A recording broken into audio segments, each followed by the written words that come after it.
Hi, my name is Ami and I'm director of Idealist.org. Idealist is a big website that matches nonprofits, charities, community groups all over the world with people like you who want to work with them, volunteer with them, stuff like that. Very briefly, basically, Idealist is supported mainly by what's called earned income. In our case, that income is from nonprofits that want to post a full-time job.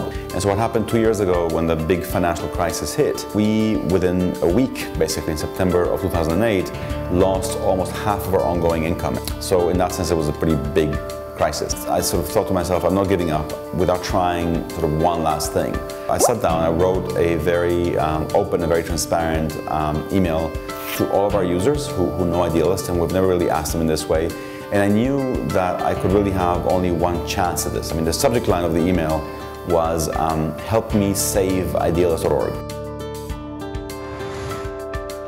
Well, first of all, I think it has to be a real emergency. You can't mess with people. You can't like invent an emergency. My one piece of advice would be to completely honest. I mean, I can tell you the one line that we sort of used to open the email, which I think exemplifies this for me, is that in the email, we said, you know, hi, whatever, and then I said in the email, you know how sometimes when something bad happens in your life, and weeks later, a friend tells you, why didn't you tell me? If you had told me, I would have helped you. And that's what the email said. We're in a bad moment right now, and we're telling you. We're not waiting, we're telling you now. And of course, we knew that it would be only 1 or 2% that would help. But I think from my point of view, the most important lesson is the complete transparency. Don't try to hide anything. I don't think in general that a crisis is a good moment for doing research. A crisis is a moment for going to everyone you know and that you think likes you, convincing them that it's a real crisis. If the people out there who would help us, they're out there. We just need to ask them. We weren't trying to create new supporters. People naturally will feel, oh my God, you're in this big crisis. What will my $5 do? Or what will my $10 do? And you know, many people these days have $5. And you have to convince them that in the end, 10,000 people giving $5 sort of adds up.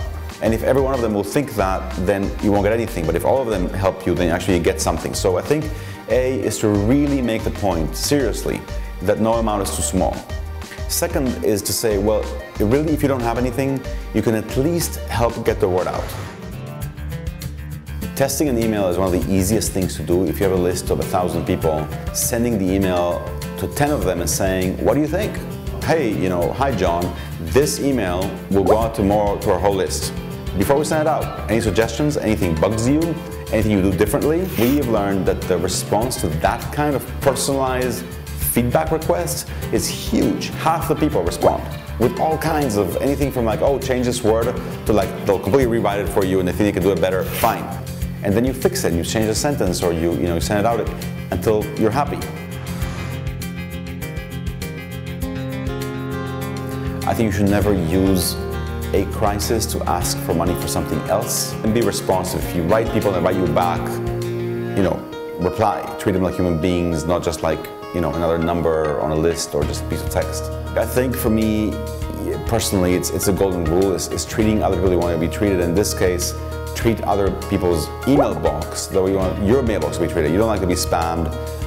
You get it after 2 or 3 asks, and we try to do our best not to be annoying if we can.